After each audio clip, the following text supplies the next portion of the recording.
Hey, I wanted to take this opportunity and share the Pawprints of successful virtual learning. I know we've completed an entire semester of virtual learning, for all of our students.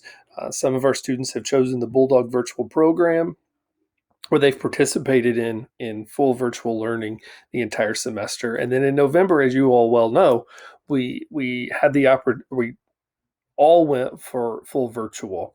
And so I just wanted to take that time, given the fact that we're getting ready to go into a hybrid week. Um, I wanted to give you this opportunity to give you some pointers on how your Bulldogs can be successful in a virtual world. It is a little bit different, and it poses its own challenges outside of the classroom. And so we wanted to take this opportunity and set our Bulldogs up for success. So in this time, let's go ahead and take a look at this: the Pawprints of successful virtual learning. So first of all, it's really important to get organized and to set a schedule.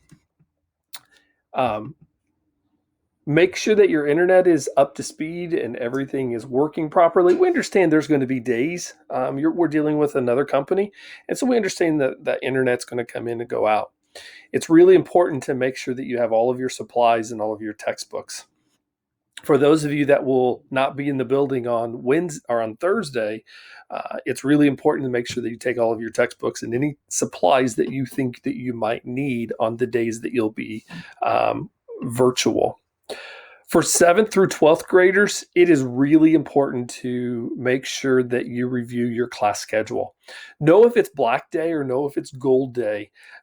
Some ways that you can check to see what day it is you can look at Facebook, you can look at Instagram, and I will also be sending you school email accounts when we're on a hybrid model or when we're on full virtual weeks. Or you can also check the events link on the school website or the school app. Those of you that have iPads, the school app's been already downloaded, and there's a button on there called Events, and it'll identify whether it's a Black Day or if it's a Gold Day. For those of you that are already full virtual, you can actually check your attendance, and it should identify whether it is a Black Day or whether it is a Gold Day. All right, sticking with getting organized, it's really important that you set up yourself a workspace. A workspace could be at the dining room table, it could be at the kitchen table, it could be a desk in your bedroom, but it's really important to set up that space. That helps you maximize your learning time, helps keep you focused on what you actually need to do. Because remember, we are in school, whether you're in school face to face or whether you're in school sitting at the dining room table. We are still in school, and so it is important to be able to maximize that learning and that opportunity. Help set up a routine. Get up at the same time every day. The benefits of being virtual: you don't have to be at school at 8 o'clock, like face to face students do. There are some cons with it as also, but that's one of the benefits of virtual learning. You get to start whenever you want. Now, it is important, we're going to talk a little bit later, that make sure that you start and you hit your deadlines. And so remember, school's going to take 4 to 6 hours. And so if you wait and start at 9 o'clock, you should be expected to be done by maybe 3 o'clock, depending on how quick you work. If you wait till noon to get started, it's probably going to be 6 o'clock before you get your work finished. But it's really important to maintain that routine. Probably working in front of the TV with video games on or hanging out in your bed, probably not a great idea. Those usually can lead to distractions. Speaking of distractions, a couple things that we can do to eliminate the distractions. Having background music has time and time again proven to be very beneficial. It helps you remember things, and it helps us to learn those things that we need to learn. But remember, TVs, video games, cell phones, and other electronics could be distracting. So it's really important that you maintain that focus. And then when your schoolwork's done, have fun. Watch your favorite TV show. Watch your video games. Play on your cell phones. We know that these are challenging times. I think it's also important to set a schedule. School is based on, we have typically periods. Even in the elementary, you see that there are certain times that they do certain subjects. So make sure you start school every day, at the same time every day. Whether that time is 9 o'clock in the morning, if you want to be an early bird and start at 8 o'clock, it doesn't matter as long as you start school at the same time every day. You can start at 3 o'clock. Just remember, it's going to take you approximately 4 to 6 hours in order to complete your assignment. So if you're starting at 3 o'clock in the afternoon, it's probably going to be 9 o'clock before you get done. And then you got to kind of watch your deadlines and some of your times. Some of the teachers are asking, they're trying to cut their assignments. So you may have some due dates that will approach at 11:59. I think it's really important in a virtual world that you make sure and you create to-do list. One of the very first things that you should do is go through your class schedule. If you're in the elementary, go through it's a little easier because you have one Google Classroom that you're looking at. So you know all of the assignments that you need to do. If you're in the high school, it's really important, first of all, to know if it's Black Day or Gold Day. Am I looking at periods 1 through 5, or am I looking at periods 6 through 10? And so then create a list. Period 6, what do I need to do? Period 7, what do I need to do? Period 8, what do I need to do? Period 9, what do I need to do? And period 10 is your Bulldog 101. And typically that's where we do the success tracker on a gold day. On a black day, remember, you're looking at periods 1 through 5. So it's really important to look at what is it that I need to complete in each of my classes. So write down your class schedule and then write down period 1. Here's what I need to do today. Period 2. Here's what I need to do today. It's also really important that you create a calendar of due dates. Some things are due the exact day. Some things are due the next class period. So for example, if today was a black day, Wednesday would be another black day. So your assignments today, if they're not due at the end of the period, could be due at the on Wednesday. So that's an advantage of having a block schedule, is because you have that extra day built in for due dates. But be very mindful of those due dates and when things are due. And if teachers give you extra days, make sure you know when those assignments are due. Make sure that you're active participants.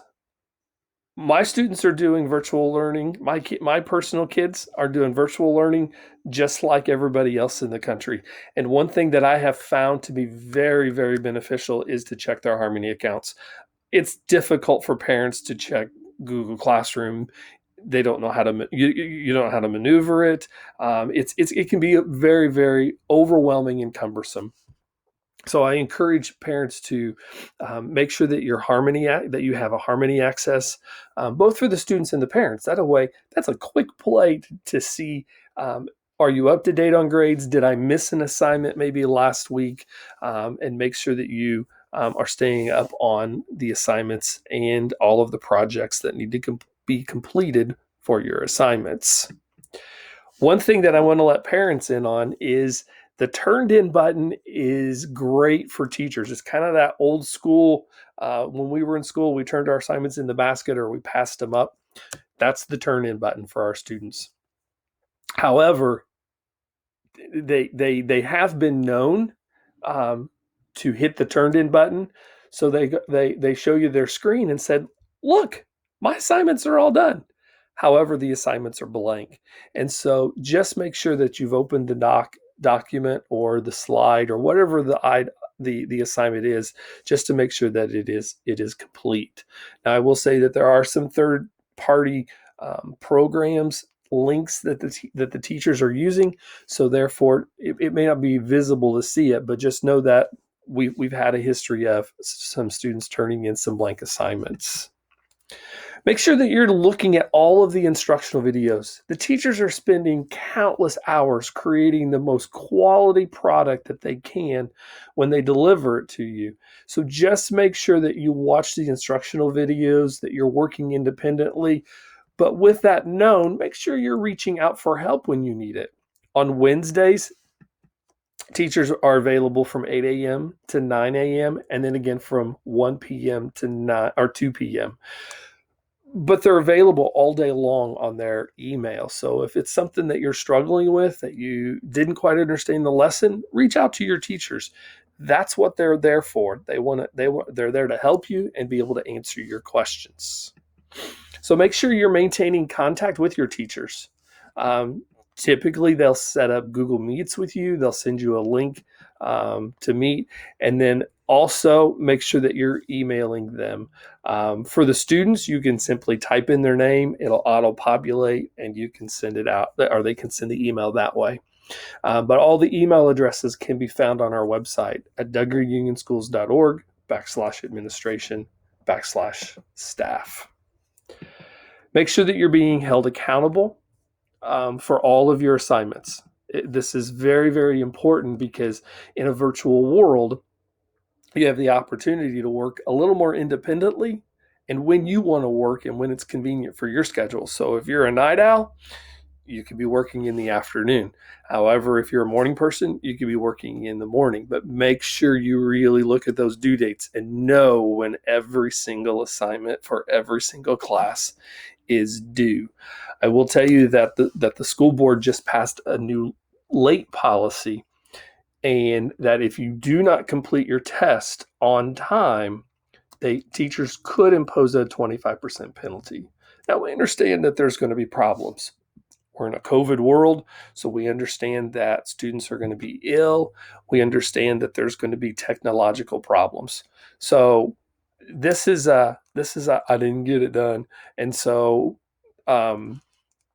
or I just ignored it, and so teachers could impose up to a 25% penalty for not completing it. Likewise, as you know, all of the teachers have a late policy for all of their homework. Once that late policy has run its course, so for example, if the late policy says, okay, I'll take it 2 days late, but the third day I'm not taking it, now for this semester only, we have a policy that the teachers will take it. You must email the teacher, but they could impose up to a 50% penalty. So if you have an assignment that's worth 20 points, now the maximum it's going to be worth is 10 points because it wasn't turned in on time. Okay, and you're past their expiration date. Make sure you're monitoring your grades. So make sure you have that Harmony access and you're monitoring your grades weekly. So you can, this is a great way to see. Teachers usually enter NHIs or zeros. Zeros or NHIs are indicators that I've missed an assignment and I didn't get it turned in. And that would be a time that you need to make sure and reach out and talk to your teacher or teachers when that occurs. That way you can get that zero taken care of. Taking care of zeros is like earning a lot of bonus points. They can have both zeros, and when the zeros become grades, can have huge impacts on your grade and can create huge swings in those grades. Make sure you're taking care of yourself. It can get very lonely in a virtual world if you're not doing it. So just make sure you're taking care of yourself. Make sure that you're reaching out for your mental health. And remember, we are always here if you need help. So here are all of our email addresses and the school phone number. So should you need assistance on anything or you just want to talk, feel free to reach out to us. So anyway, have a great time and best of luck.